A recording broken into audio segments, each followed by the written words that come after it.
It's not cool getting everyone right. Yeah, and they're all in the frame now with the chairs in, it's not literally set up diagonal of where they are, Yeah. otherwise they'll be cut off the end of Yeah.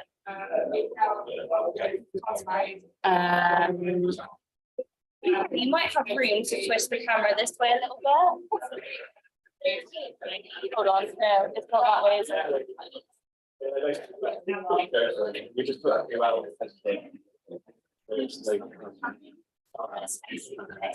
It's nice. Yeah. Yeah. Yeah. It's really, By offering this, you know, it does make it. No.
on screen anyway. Do you want to move this side? Because I can't see you on the screen.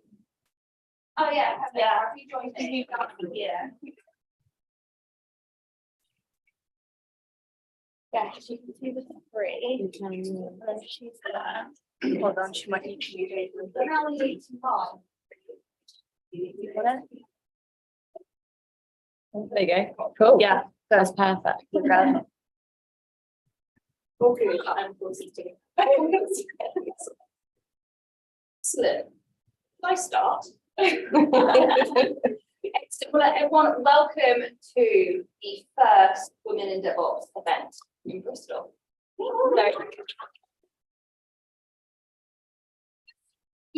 Huge shout out to Huboo for hosting us, for supporting us, for advocating for the cause and inviting us to this amazing office and also feeding us and providing all of the drinks. Great selection, I must admit.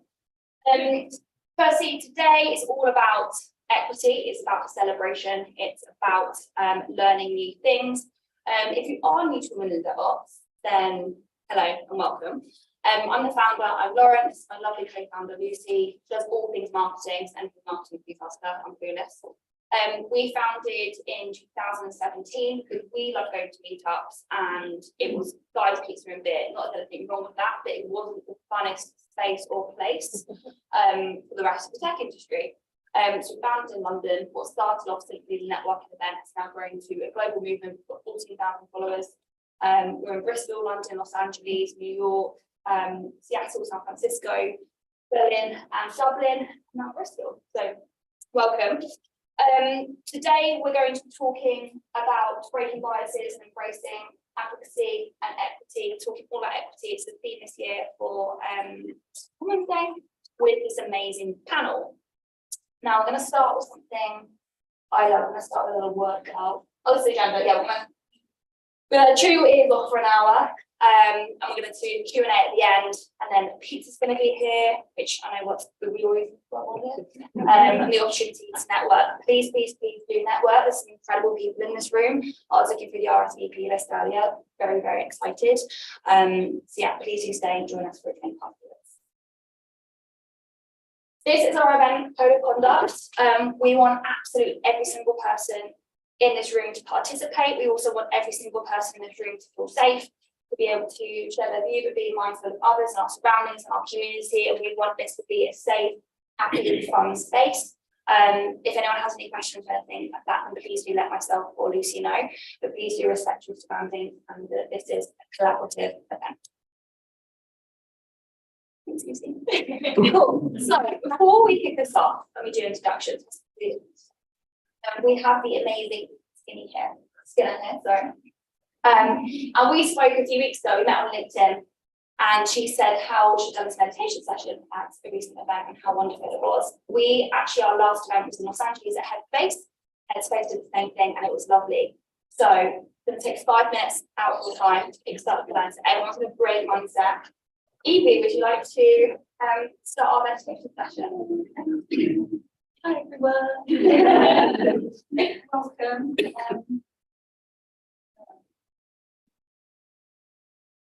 So I've got time for this 10 minutes. So we're going to be doing what's called shamatha practice, which is mindfulness of breath. We've got to make sure we're in comfortable seat.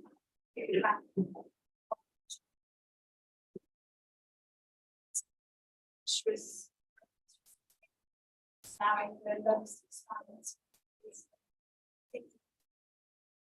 Feet on the floor.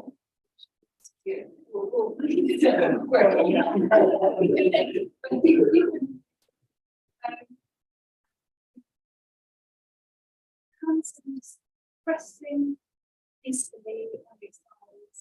We don't want to be breaking. Don't want to stand. Just gonna tuck in the chin so that the head right. This moment, mind to just kind of arrive here. Let go of the days, and let go of this.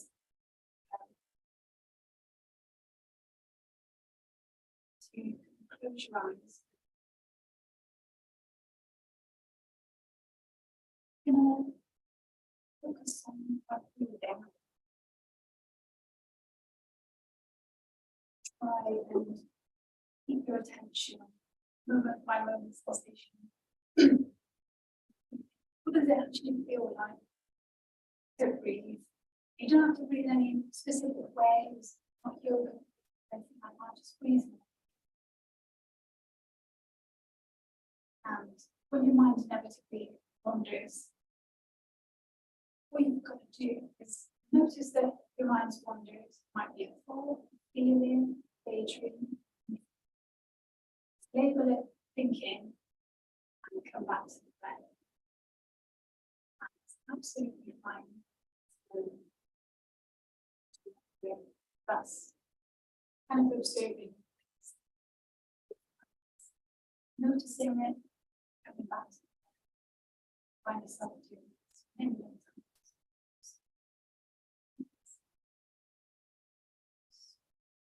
Is that all right?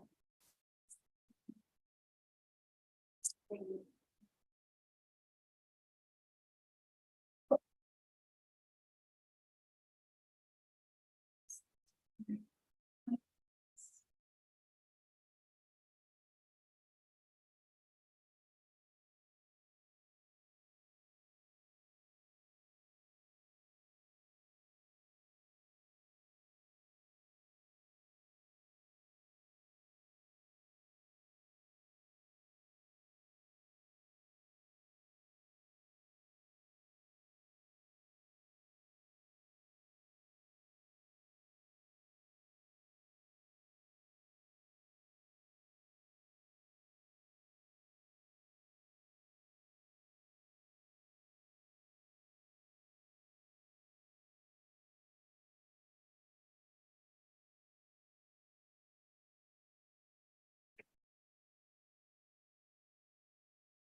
Everyone. Yeah, thank you so much, Libby. That gave me the exact amount of time to work out the content which you. Hopefully everyone is feeling very relaxed and in a good headspace to really embrace everything part of the event. So forgive whilst I have to transfer to my phone. I see I am fully engaged on WhatsApp and Twitter. But here are my questions. Cool. So we're going to kick off, as our aim as a group, as an organisation, as a community, help those DevOps in the gap and empower DevOps leaders of the future. So whether you're a leader now, whether you want to be a leader, whether you are a student, whether you are a cross-career, you're going to be different at the moment, but you want to get into tech or DevOps, our aim is to help every single person in this tech space be the best they can be and to go as far in their career as they would like. I mentioned starting to and founder. We're going to start a workout today. We will do. Excellent. Cool. So I'd like to introduce my lovely panel first. We're not sat in this order, so you're going to have to note this. But when we get back to the questions, I'll put back up as well, so it's easy questions. But we'll go left to right. First, we have the amazing Evie. Would you like to introduce yourself, or I can come with pre-prepared script?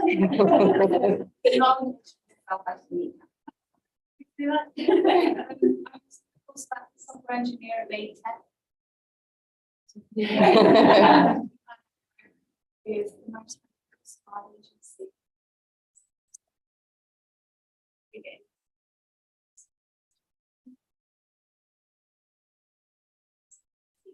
It's great to be a second.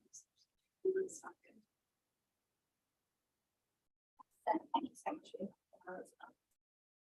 Jen? Hello everyone, I'm Jen. I am head of engineering at a company called Huboo. It's a small startup that's going to be going for about 3 years now. I have the title head of engineering. It's more like a glorified team leader, but I do wear very many hats. So I help manage the platform. I manage to do about 5 or 6 people at the moment.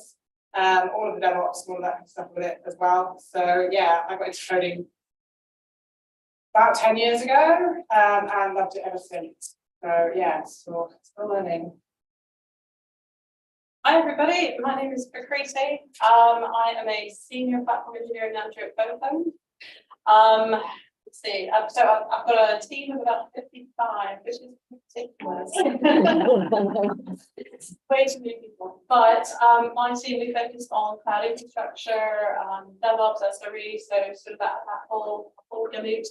And let's see, so my background is network engineering, network architecture, that side, into infrastructure. And find something about me, I took a work break of 6 years to go on maternity leave, come back and have then quite quickly found myself in going into leadership roles. Turns out being a parent is the best training. Excellent. Last but absolutely not least. Hi, I'm Barry. So my name's Gala. Just preempting Barry at the start. Yeah, I was also a career changer. So started in 2020, which was a great time to change career. Yeah, so I started and joined Huboo maybe about a year as a senior software engineer. So I've been working with these big people there. Yeah. Full stack currently being in the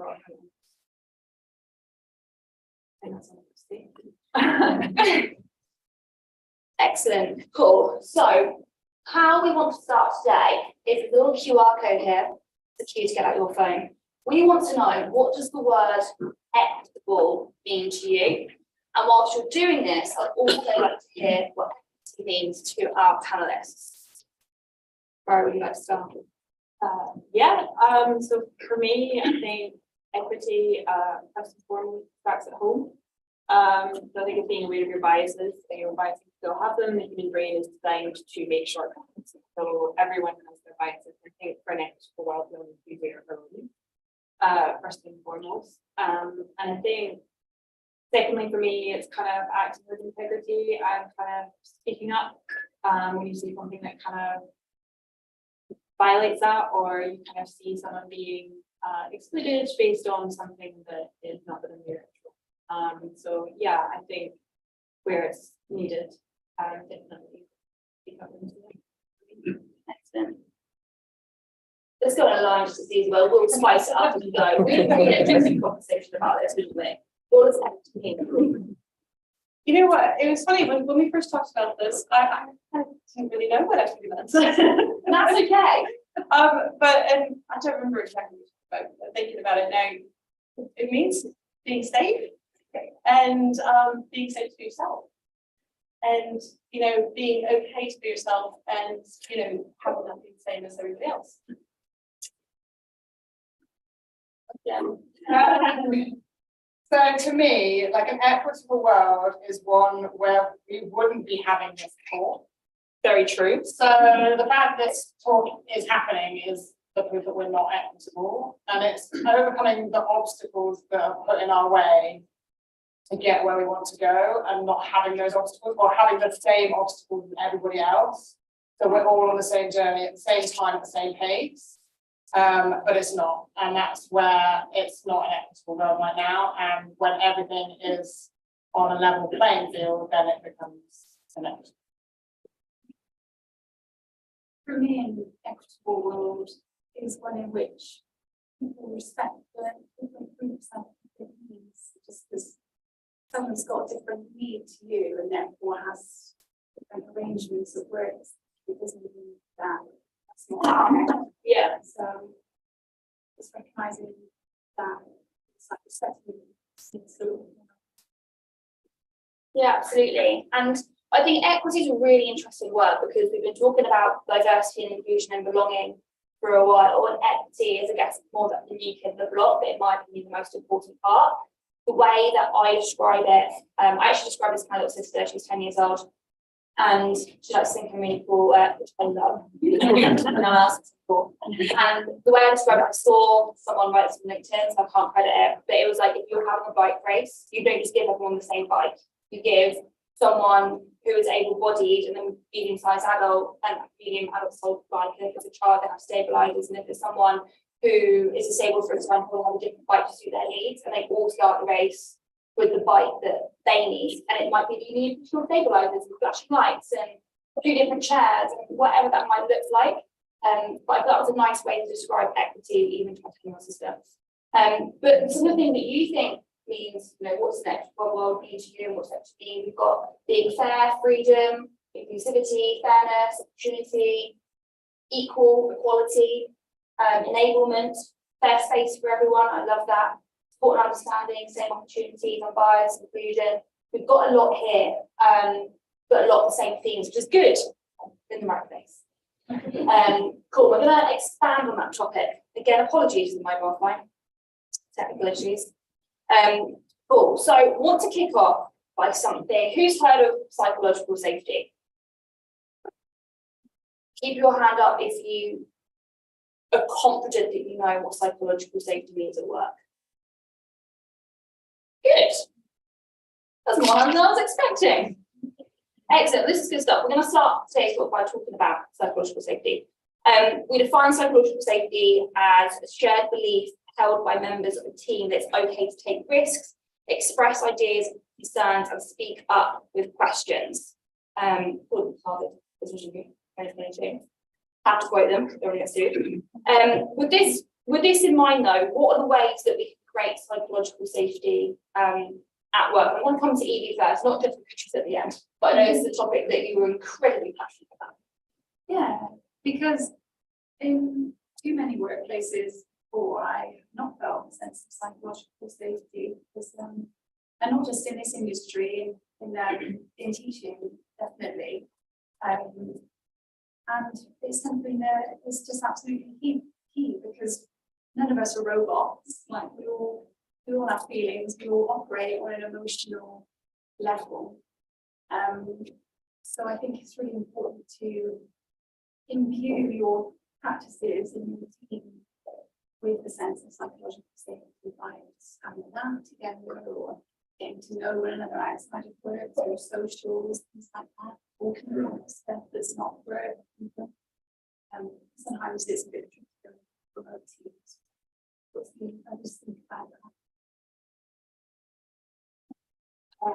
Yeah, I mean, for me, psychological safety, we're human, right? So naturally, most of us are social creatures. We, kind of have a primitive desire to be part of a group. Back in the day, that meant survival.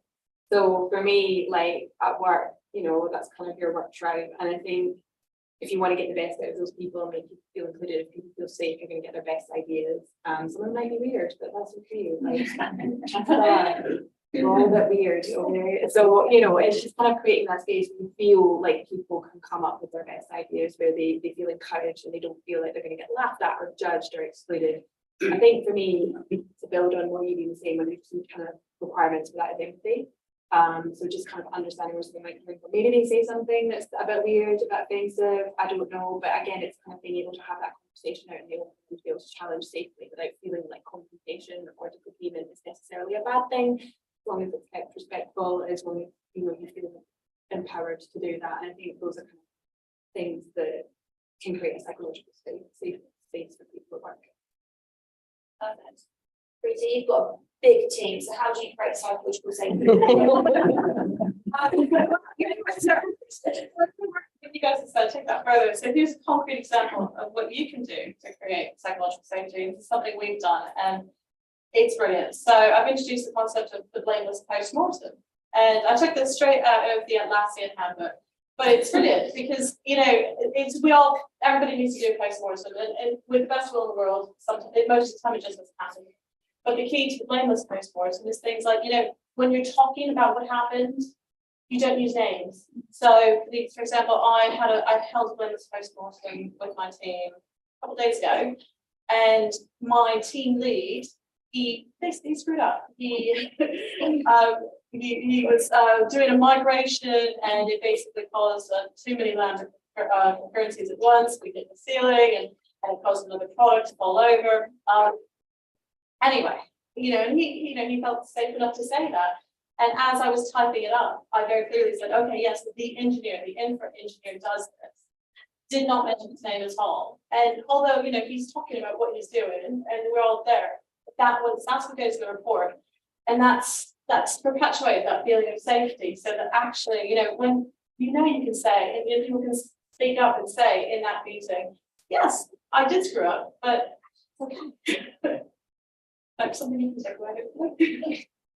I think a lot comes from that of leading by example is a really good one. So we can't quite get away with that in philosophy with a team of 5 people, which is it's really obvious to expect that in that instance.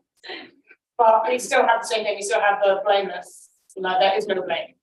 And 9 times out of 10, it'll be me that's made a mistake, and I will be the first person to put my hand up and go, yeah, that was me, I'm really sorry, I have just fallen over a production server, the platform's gone down, I'm so sorry. But because I'm willing to be there to put my hand up to say that was me, other people are then oh, okay, there aren't that, obviously we're going to be annoyed that the server's gone down, but at the same time, it's it's not a blame game. It's not a, oh my God, it was you, that's outrageous, what are you, fix it right now. It's not having that blame game, and it's, if people feel like they can own up to their own mistakes, own them, learn from them, then it's more sort of psychological safety for us to grow as a company as well, and as people. So yeah, it's leading by example and showing people that it's okay to fail. I think to build on that, that's certainly something that we have in this company, is it's always the team. It's always the team. So we're all kind of sharing the load. So we're sharing the wins, but we're also sharing the fails. So nothing ever goes wrong. No, so we're sharing the load, and it's always like a team thing, which means it gets fixed quicker because it's a team job to fix it. You've got more heads, you've got more people going, right, okay, yeah, we know what the problem is, because the person that caused the problem straight up felt safe enough to admit it, felt safe enough to kind of communicate exactly what they think about why, instead of trying to hide it. So you get it fixed quicker, and you get more people on it. So yeah. This is an entirely off-topic question that I've not prepped anything for. No data to back this thought up, right? Absolutely. Do you think that there's a direct correlation between psychological safety in your teams and time to deploy? In regards to is it okay to make mistakes, obviously within reason, don't blow anything up. But do you think things get done faster, or things get done with more quality? Do you think there could be like a positive correlation? I think it's more quality. Yeah, definitely. It's just because it's one of those things, if you make a mistake that you don't want to fess up, i.e. you think you're going to face repercussions, Yeah, that's when you're going to try and shovel it up the carpet, Yeah. make it less, and then either the problem gets bigger because you like try to hide it, or it just gets like massively out of proportion, in which case then it gets worse and worse until you actually go around, right, let's sort this out now, fix it. But if they fess up and say like, oh yeah, I've made a mistake, I'm really sorry, this is what happened, I've done this, it's all of that, we need to like sort it out, then you Yeah. immediately know, okay, like this is what we need to do to fix it. So yeah. good. Just had that thought, just wanted to share it. Fast as well, from a testing perspective. So that quality as well in testing. Good. Because the people in this room, either you're here because you're passionate about it, you're here to learn, or you're here to network, or you're here to take things away. But I think it's important to have conversations with people who aren't at these events, or they're not in our EEGs, that actually explain to them that psychological safety isn't just a fundamental human right, that it's actually going to make the product better, the team better, the culture better, and kind of like looping it all together. If anyone disagrees, I'd love to hear it. That's not me.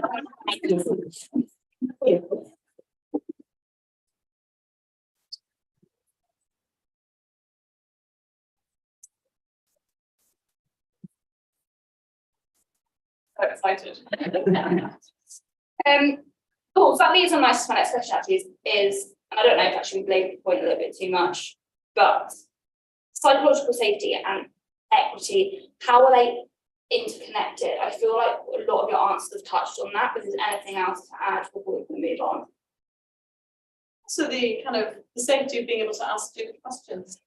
Yeah, I felt very safe just then.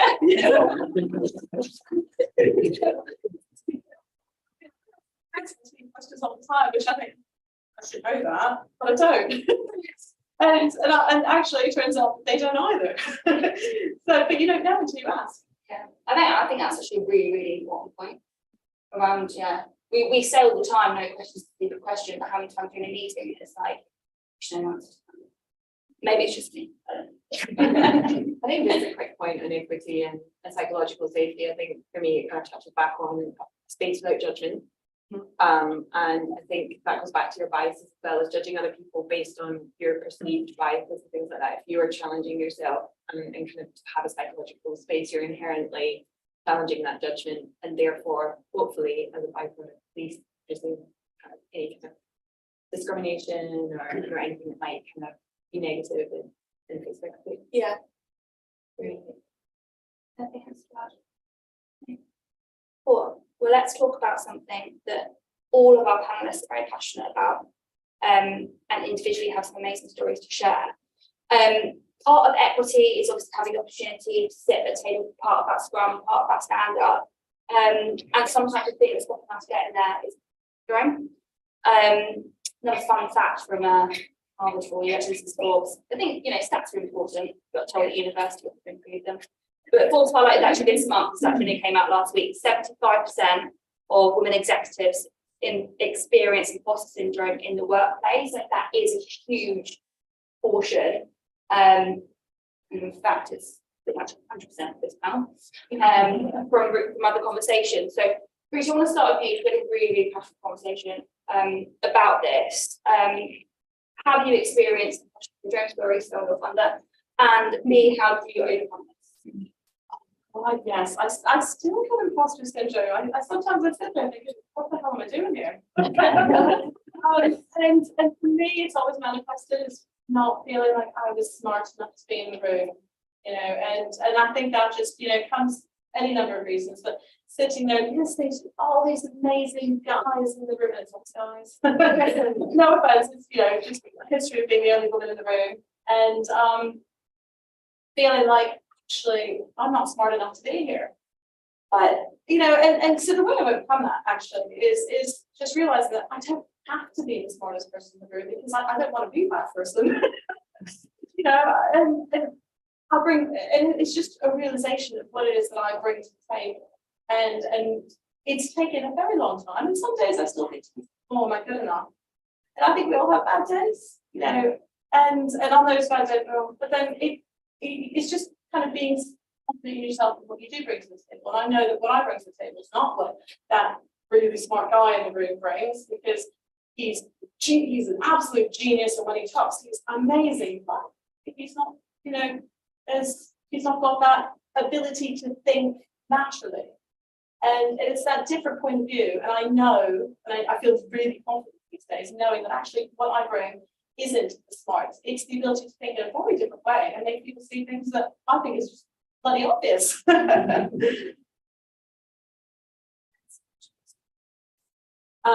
Chronic overshare. So what I like to do to handle imposter syndrome is just worry at the views people on my team. So yeah, no, I think that sometimes, like, you know, kind of there's some research would suggest we stress response like oxytocin released afterwards. So there's some research that suggests that, which makes you naturally research people. So that's the way I look at it. I'm like, problem share is problem half. Don't know how my teammates in a meter radius of my desk feel about that. Yeah, I will have a tendency to other people, and chances are other people have, you know, it's something comforting to hear that other people feel the same. I think, yeah, when you're in a kind of environment where you've got lots of smart people, which it's in a room with lots of smart people every day. Again, it's that being able to tell yourself, actually, this is a positive thing that I'm not the smartest person in the room, because this means I can learn. So going back to your bike race, if there are people going faster than you, that gives you something to, you know, strive for. So again, it's that kind of healthy competition. And yeah, so that's kind of how I deal with Jonas, a combination of oversharing and also myself with I want to be. We love an overshare. Actually, I rather share. Right, and actually, we've had we've had panelists quite Lucy and all it was actually oversharing in situations like this. It's like even one person thinks, oh, I feel like that, and I was like said that before, like it's all positive stuff. Yeah, Jen. Yeah. Imposter syndrome. So I've got mega imposter syndrome. And I guess it's one of the funny ones. It stems from not being able to find anybody that's the same as me. Then there are people that are exactly the same as me, but it's never meeting them. So as a female leader in tech, I have, other than the people in this panel and other people I've met very recently, I've not known another female leader in tech. They just don't, they're very rare and they don't really exist. So for me to be that person, I'm like, am I allowed to be here? Is this like, can I do this job? And I'm constantly questioning myself, going like, I know I've got the skills, I know I can do the job, but then because there's nobody else there that you know, like locally or like nearby, or that you can just reach out to and say like, oh yeah, we're in the same role, we're doing the same thing, it kind of validates you. And that's where my imposter syndrome comes from. So meetings like this, getting out onto LinkedIn, chatting to people like just anywhere that you can meet new people on the same kind of level as you is a really good way to get over it. And you'll probably find that exactly the same. Like I almost guaranteed almost everybody's got a little bit of imposter syndrome, because we're all winging it really.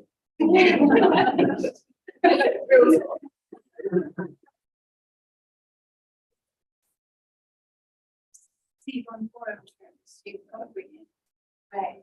Like extra winging it. Yeah. But yeah, I felt it too. I'm no exception. Definitely my first coding job, I remember on my very first day walking up to the building, seeing the insurance and finance company, this massive building, like Skynet or something. It's like, in my head, I just thought, people like me don't work places like that. Stammered a little bit, just kind of remembering how nervous I felt on the day. So, but I couldn't have been more wrong, because everyone's really lovely. I definitely had an idea of what finance would be like. It was very male, very pale. Okay.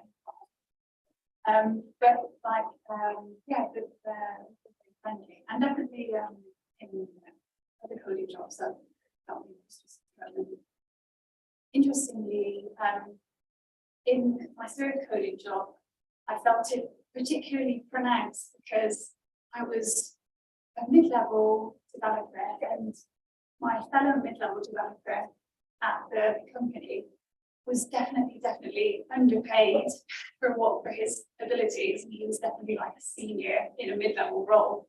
So I would naturally kind of compare myself to him being like the two mid-level ones, and just give me feel extra crap. So so I think sometimes businesses can like solidify the conditions in which this syndrome can thrive by not paying people what they really deserve, or not providing that career progression. And the way I deal with it is that generates some evidence that it's as well. It's like I feel like a donkey in the middle sometimes, because then you know you're getting into a learning curve. Who are you calling a donkey?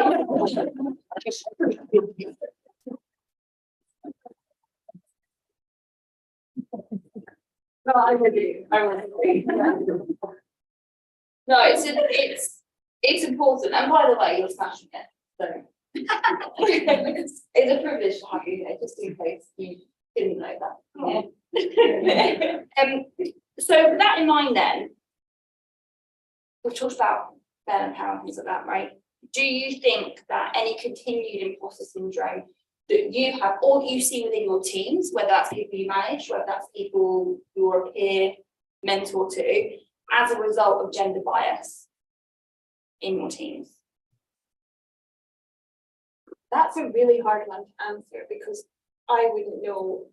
That's my only experience. I mean, don't get me wrong, I would love to be like a man for a week. Like, I would love to just know what that's like and how I can compare. But like, I've only got my lived experience, which is as a woman. I think certainly I've definitely been discriminated against in previous companies. So I come from manufacturing engineering, which is very male dominated, a lot of very old school companies with aerospace. So I will say no more. One of that, I've had some of the best and some of the hardest experiences of my life in that company. And when I compare to that, no, in my current environment, I don't think I've ever had anyone speak down here, speak to me any differently because of my gender, which is such a nice thing to walk away with, like, because I have had that. So I know what it's like, whether I experience imposter syndrome or not, because of gender. In my kind of chronicles of oversharing, I've definitely had feedback from different genders of they also experience the same thing. So me personally, I don't think so, but I do acknowledge that that's a hard question to answer. I don't know what the others think. And the reason I asked for context, well, the reason I asked this question, it's a really well-known fact in recruitment, whether you know it or not, that's a different story. That typically women will apply for a job that they are 20% or more qualified for. So if there's 10 bullet points to them, and typically, and I do underline gold star this, typically men is 80% or more. So when thinking about I don't have the confidence to apply for that job, or I'm not good enough, for example, that was coming to precedent, just to give some context to the room as well. But we'd love to hear your thoughts. Oh.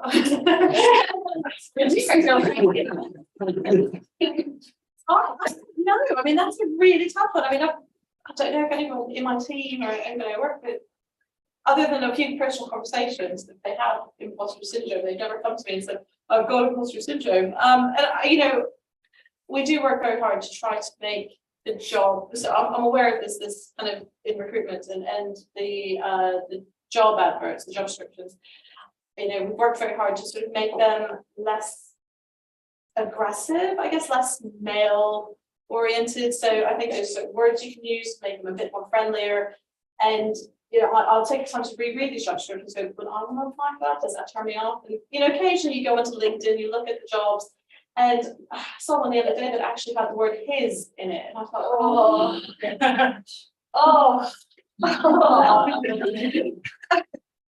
Shame and shame.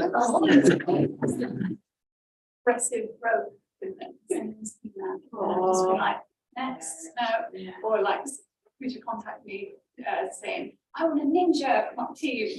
No, It's just, it does get cringy out there, awful, and consider also just downright cringy at times.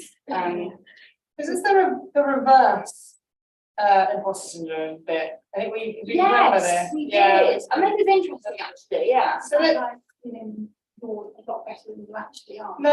So well, it's reverse imposter is probably the wrong phrase. It's have I got to where I am now because I'm a woman, and in a kind of weird sense, not because I'm a woman because I'm good, but because I tick a box. So you've had companies that will do like marketing. They're like, oh, we need someone of colour, we need a woman, we need a man, and we need somebody that looks a bit different. And then we put that on our marketing and we tick all the boxes, we're a diverse company. So have I got given a job or been like offered a job because I tick a box? And that's the kind of question that you end up thinking.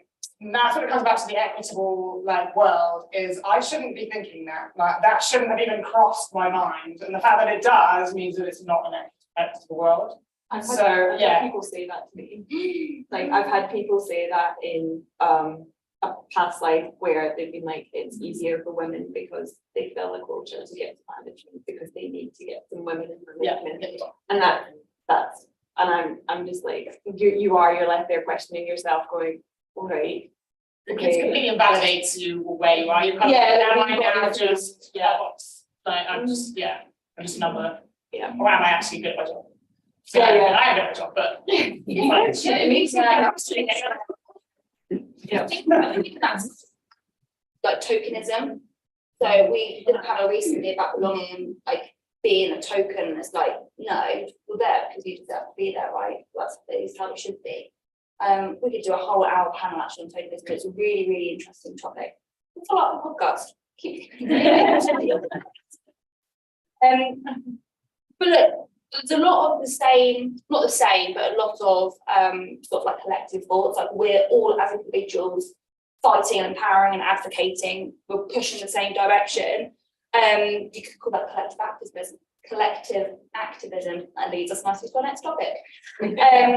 UN Women this January, another fun fact for you, highlighted the importance of taking collective action to accelerate change. So this is the idea now that the UN finally come around to actually, we need collective action to deal with gender equalities. Evie, how would you define collective activism? Because there's a lot of, for some people this could be new terminology, so next we hopefully dive into that. And you're very good at saying. So that's usually trained in those ways. But from what I've been reading is political action, oppositional political action in a group. So like this project movement or Black Lives Matter movement. It seems to affect cultural, social and political change. And I think it's probably becoming more important to think about this in relation to allyship, perhaps because I think a lot of people can easily say like, oh yeah, I'm an ally, can I come to Pride? Yeah. What do you actually do?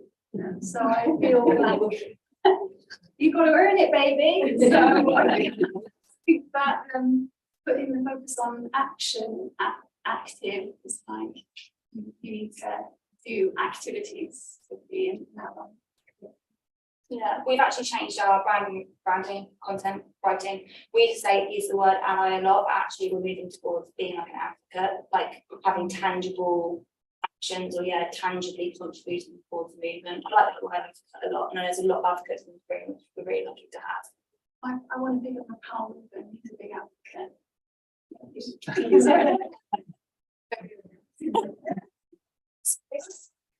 In all seriousness, advocacy is so important, right? To create change, to create community, etc.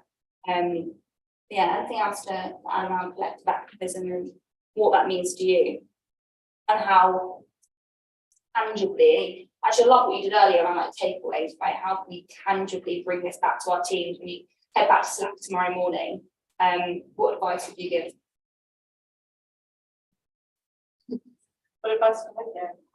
No, so collective activism, it's a bit new to me. I think, I guess it's just a matter of speaking up, and again, you know, with that, you know, so I don't know, is it things like handling your pronouns in your signature? Yeah, and which, you know, mine are she, her, but I you know, you still do that, and I think when people see that, I was actually reading from the other day, when they saw that, and it made them feel a little bit more comfortable to put their they them pronouns out there, because they saw other people were doing it.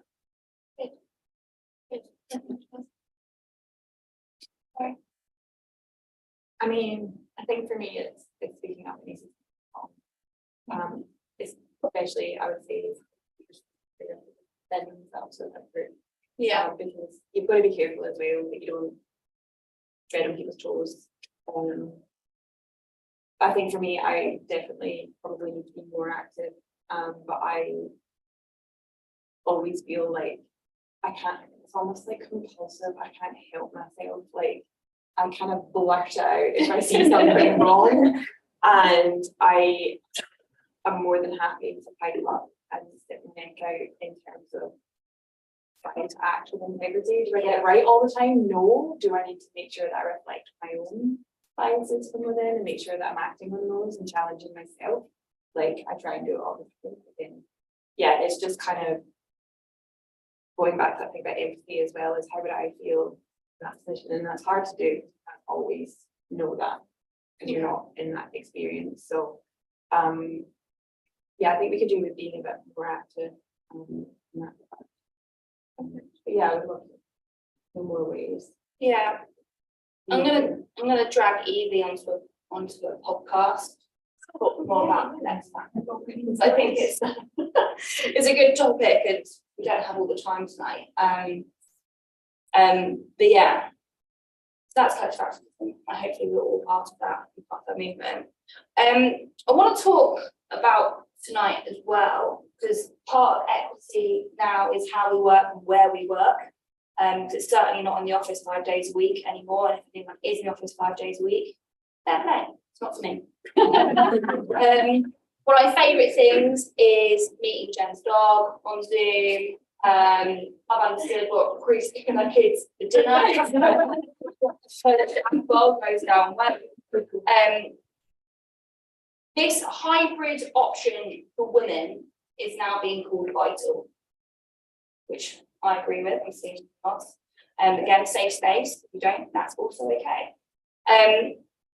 How do you see, as individuals, like your teams, as tech teams, how are you seeing hybrid work impact your own personal lives and also gender equity? That's a complicated question, but shall I ask him? Yeah, perfect. I'm looking at you, Varys, and come straight in. Yeah, so I think actually Britain as a company's got a long way to go. So just kind of keep the things, I do know that the kind of 40 to 50 hour week is a very antiquated thing. It's something that back in the day, you know, there would be a breadwinner, you'd go home and then you'd have someone at home, or a wife at home taking care of everything that's kind of domestically. So we don't all have that luxury now. And I think it's really important that we are embracing how modern life affects us, how it affects our health, our mental health. I think just reading about kind of what Iceland are doing and comparing that to the UK. So the Economist had a glass ceiling index where Iceland is coming out on top in terms of kind of supporting women in the workplace. I think it's like 41, 42% women are in managerial positions. So we're looking at kind of maybe 30s, early 30s women in the UK. And that kind of index is based on things like cost of childcare, mat and pat leave, kind of women in kind of managerial positions, women who have been higher education, all those data points. And yeah, Iceland are at number 1 and the UK is at 23. So yeah, we've got a bit of work to do. And one of the things that was raised is that cost of childcare. Yeah, so I think that hybrid working is a massive enabler for people with childcare and have those childcare requirements. I know my mum couldn't afford to work. It actually cost her more to get childcare than she was getting paid. That's cost in the NHS. Yeah, so yeah, it actually cost her more to go back to work than it would. Yeah, on childcare. So yeah, I think it's critical. I think 90% of the companies that are looking forward to the working week are within that often that experiment. I think we need to start listening to things like that. Like if you are a single person, even on your own, trying to know everything else, harder, you've got wings for children. Yeah, experienced children, kids. Yeah, you know, I don't have kids. Big shout out to you that do. I think people do it.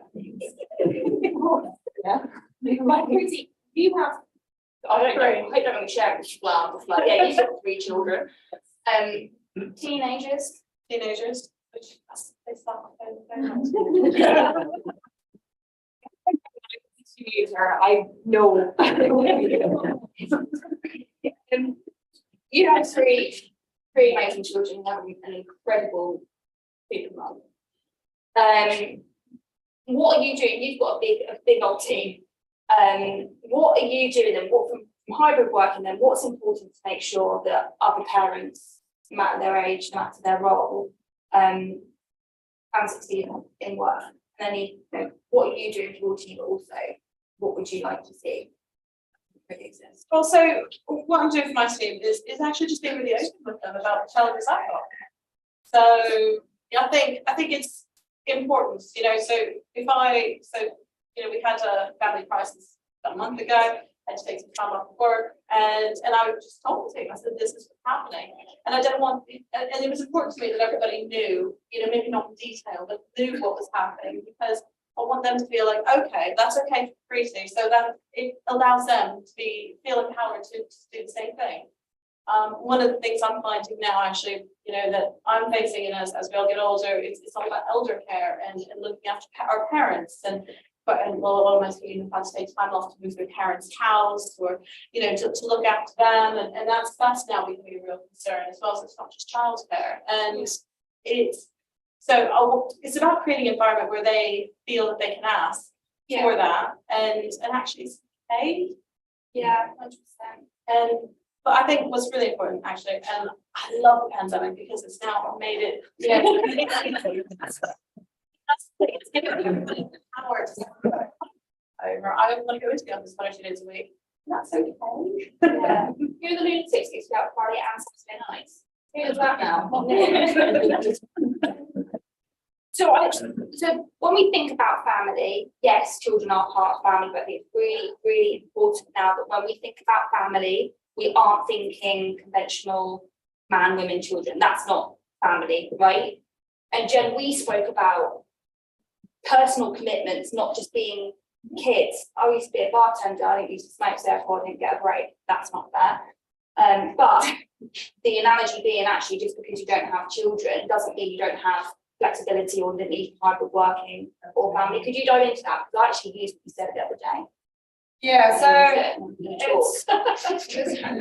that's a big up the company I work for. It's got a really good flexible working policy, and some companies say, yeah, we work flexibly. No, really, we do, and it's actually really refreshing. So they have a policy of family first.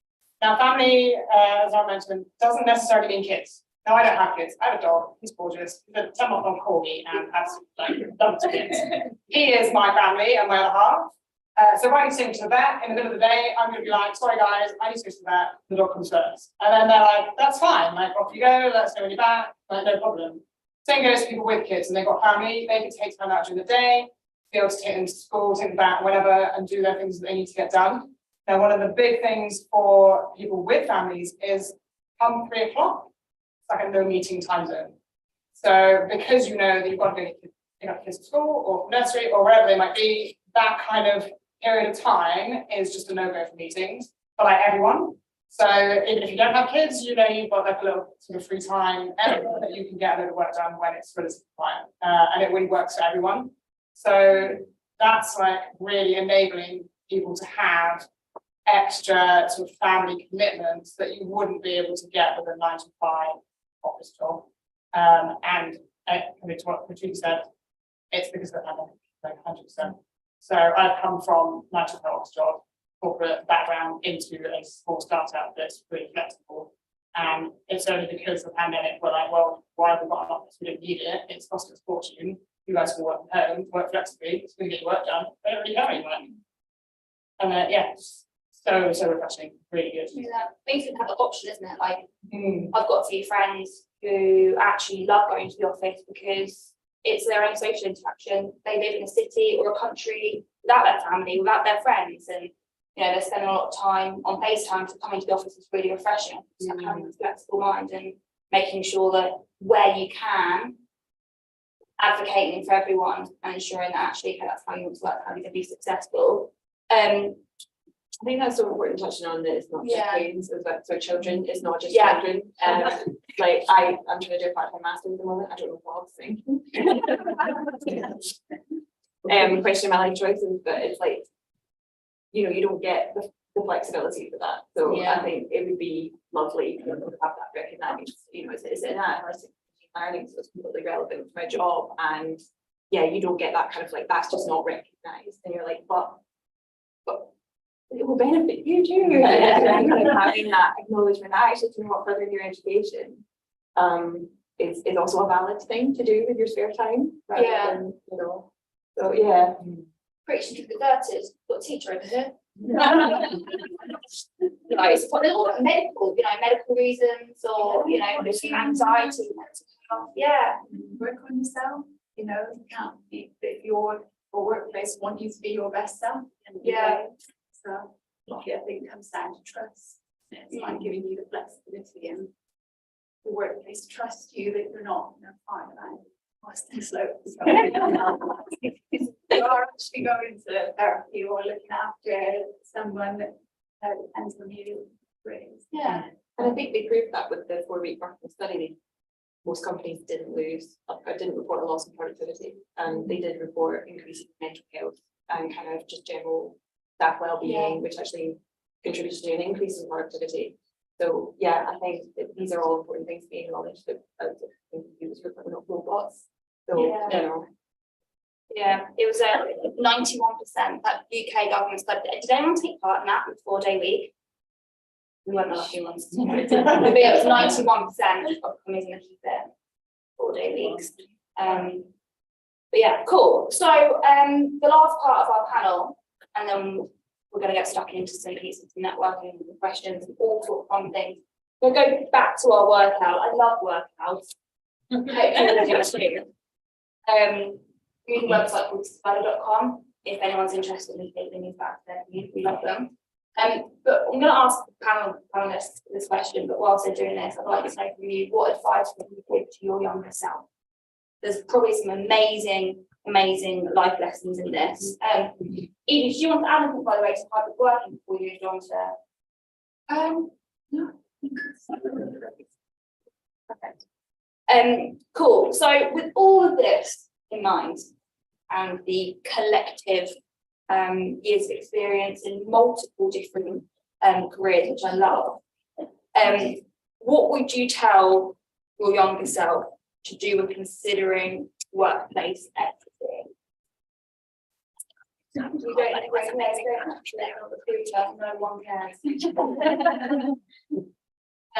Unless you're a very old fan of San Francisco who demands a master's degree from Harvard and have wonderful talent. Anyway, moving on.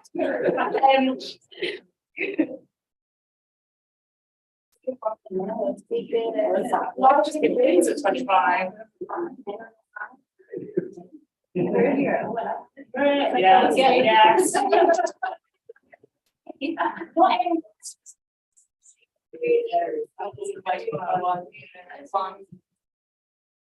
And safe space. But therapy a few months ago for my anxiety. I actually really recommend it. I do it in my lunch times. Talk about flexibility. But something my therapist said, well, not everyone will like you. So when making decisions, you need to think of yourself first. I thought really lovely advice and I love this now. Psychological safety. Don't stick that on LinkedIn. Postural gut, bold, confident, feelings are valid. Can't help everybody. Some great ones in there. Chris, would you like to pick this up? What would you tell yourself?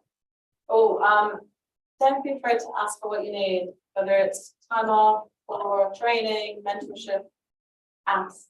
If you don't ask, you don't get.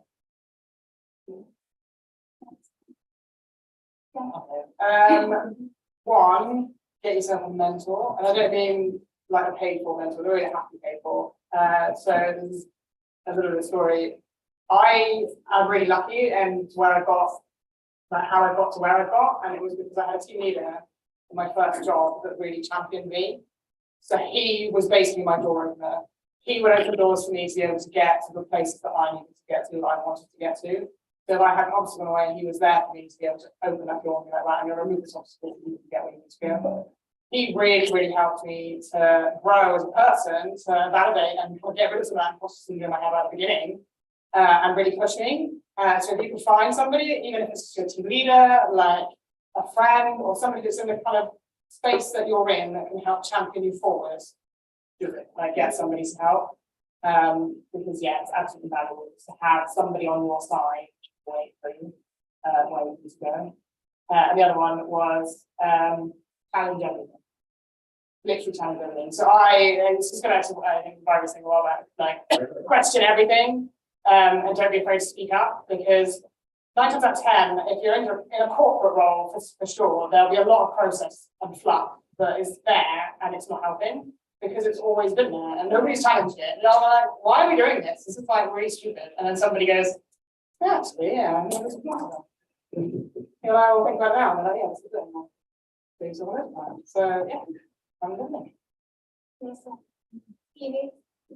I would say always put your health first, never myself. Keep exercising wherever you are in the world, if it's what you love. And that when you get that, it's just you don't have to be like it's fine. I feel like some people just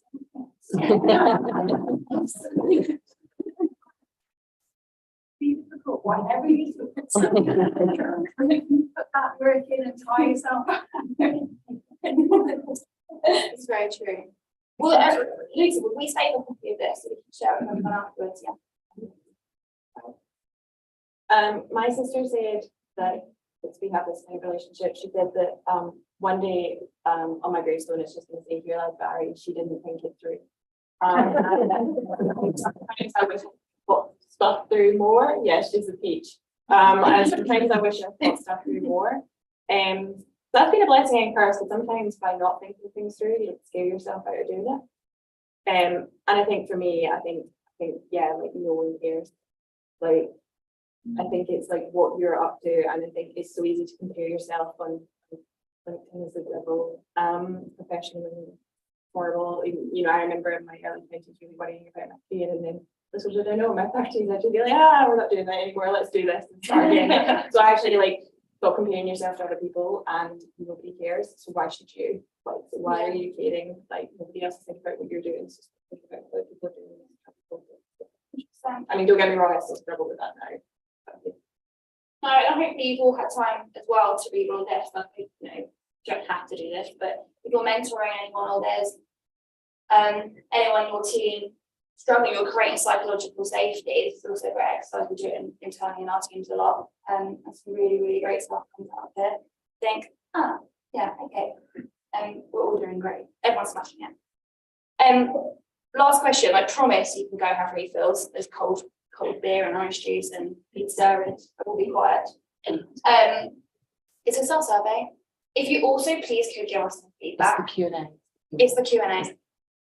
Sorry. It's not the feedback. It's not the feedback one yet. We do want feedback as well. We have one last question, or if you've got any questions, you can put your hand up at the end, or if you want to use the Slido, then please do. Want to make sure that everyone has the opportunity to ask questions. Our closing question for today, which is one of my favourites, is what are your hopes for the future of equity and breaking biases and embracing advocacy in tech, or in general? I'll give you a few moments to think about it, and our audience to think about it. So I'd like you all to think about it. And yeah, if you'd like to use the Q&A in a moment, please go ahead.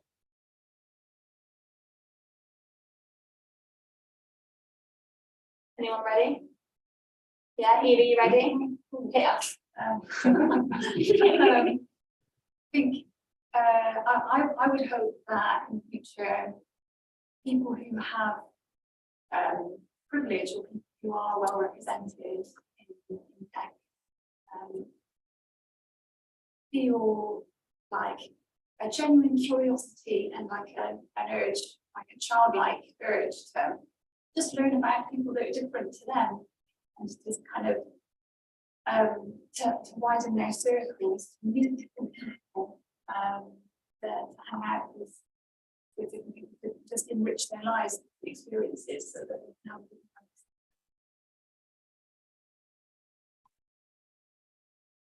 I think I would love to see that filter down into our tech. I think, yeah, it's a certain group of people that are writing our algorithms. I think that's quite evident, and I would love to start seeing more diverse applications for technologies, things that we haven't thought about. We are not that person, and I would love to start seeing that filter down and seeing, a lot more good being done in the world through technology rather than kind of social destruction. Yeah, that would be lovely. I told a board the other day, I won't suppose, but a very, very well-known brand. I was like, over 75%, no, 70%. Women are 70% more likely to die or be seriously injured in a car crash with seatbelts around men. This doesn't mean just like flashing, but do you know what I mean? Like today, so many people don't know that. So for me, I want to get to a place, particularly in technology, where every team is diverse. It doesn't matter where you're from or what you look like or who you are. So our algorithms, our products, they're built for everybody, not just with one person. I'd like to get to. Not that anyone asked me, but But there it is, I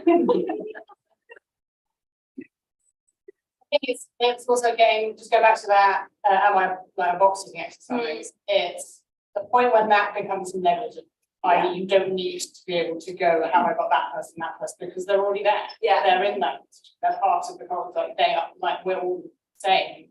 Like, yeah.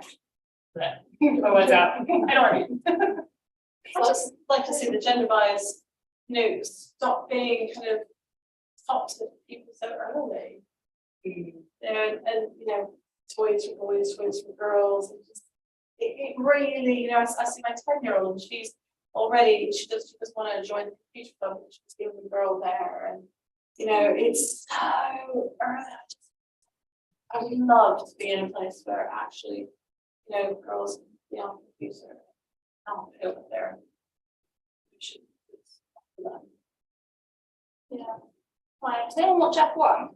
Anyone F1 fan? My little sister's the same one. She's like a huge Lando Norris fan. I don't know who it is, but she won't wear that hoodie to school on lucky day. She's like, I'm like, where are you? F1. He's like, no, it's little things like that, which we can all take responsibility for, right? As individuals, as peers, mentors, as parents, friends, sisters, and brothers, and everything between. Hopefully everyone can take responsibility. Right, we've got a couple of questions here. I know it's very hot in here. I know we're hungry. I know we're for us. But what we'll do is we'll pick a couple of these questions. Can we get people drinks during the Q&A? Yes. Yes. You going to serve them as well? What everybody will do is put a properly to bed. Somebody at the back here who's volunteered will help you get Yes. yeah. But also, any questions on this? Put the big spot here, we'll put it into a white paper or a blog, a lot of thing. Yeah, if anyone needs a toilet break. Yeah, guys.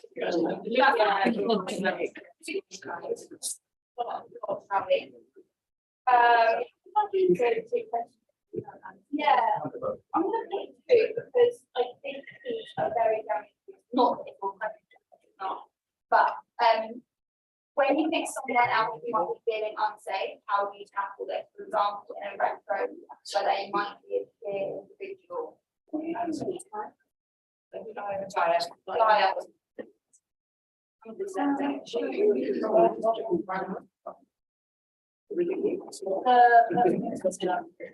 Yes.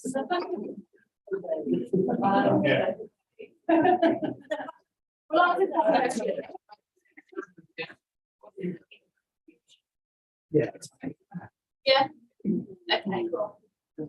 So, yeah, when you think someone else might be on stage, might be attracted, for example, in Wrexham, it might be a shy individual. So that's an interesting one. We've got, I don't know if anybody's done the MBTI personality like type indicators. They'll give you an indication of what personality you are based on like stuff. It's sort of extrovert, introvert, and how you see, how you think, and how you work as an individual. Now, the team that I work with, they all did the personality test. We got an idea of how they work. Now we changed the way we handle like retros, how we handle meetings, and how we handle like work based on personality type. And this was an interesting one that came back. So as an example, an introvert will prefer to have like meeting notes ahead of time, so they can digest the meeting notes, have a look, see what's coming up, prepare like questions or anything that they want to think about ahead of time, so that when they go into the meeting, they're prepared, they're ready, they've not got anything dropped in their head, and it's like, oh my god, I didn't inform me of that, and then they panic. So it's kind of rethinking or reshaping how you work as a team to include that kind of person, right? So if it's a shy individual or somebody that's not quite so willing to speak up in front of people, it's providing that space for them to be able to say something, whether it's a, let's just have a quick quiet, like one-to-one, or like anonymous feedback, or some way to get them more involved in answering questions and giving feedback from themselves. But yeah, definitely recommend personality types. It's yeah, you get a really good mix. There's actually you get a little avatar if you've never done it. It's expensive, but there's the version 16 personalities. It's always good crack. Like doing that's the same thing. You just get a little dude like with your representation. Yeah. It's the same. It's the same as Myers-Briggs, but it gives you a common language to talk over, like, you know, differences that you might need. My experience has some very brilliant conversations. Got the FTJ? But that also works for like neurodiverse as well. So not necessarily just personality types, but if somebody's neurodiverse and they may need, like, have the additional reason you mentioned, it's like ahead of time, if they need something extra, we can provide that for them so that they are the same level as it is. Yeah. Excellent. Cool. I've got a very important question. Who's hungry? I think we have some hungry, thirsty audience members. So what I propose is we're gonna use the QR code. We'll leave it up here for the rest of the evening. Please submit your Q&As and we will come back to you with some answers. Option B is bombard the speakers at the bar and one of your questions, but we will follow up. Hopefully all enjoyed tonight. This will not be our last event in Bristol. We do want all your feedback. We want good and the bad, ugly. This improve. This also helps us give our community what you need and what you want to grow. And a huge, huge, huge thank you to our incredible speakers.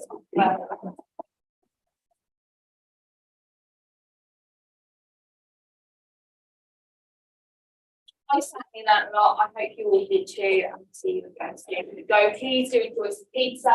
We have the space for another moment to vote at the Huboo network. Yeah, have a lovely evening. Thanks for coming. Thanks, guys.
Oh, news.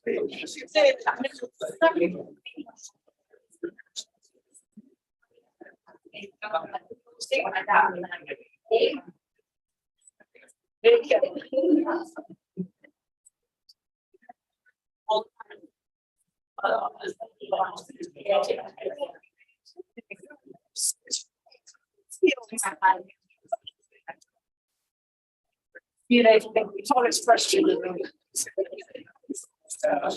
No, this one, I actually, never mind, morning, it was a little bit chaos, everyone had their shoes. Like, but it's wrong.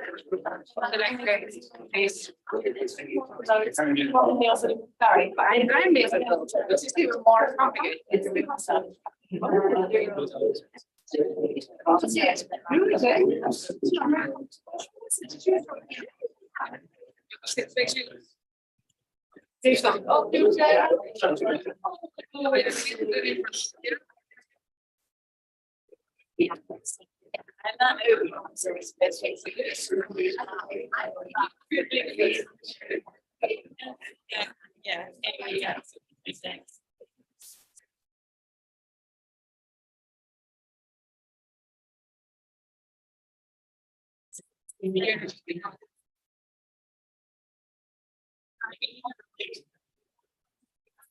all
right. So I was gonna say two over the yes.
I see.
Wow.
Sorry.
See, this one, this type of-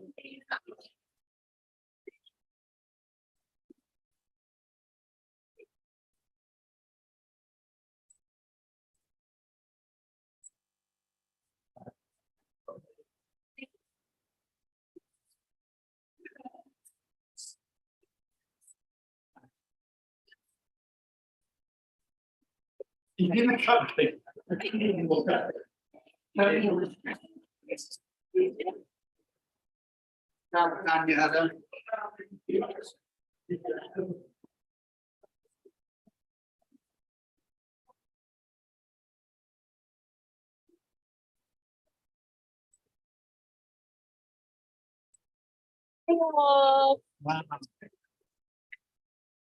Was mine.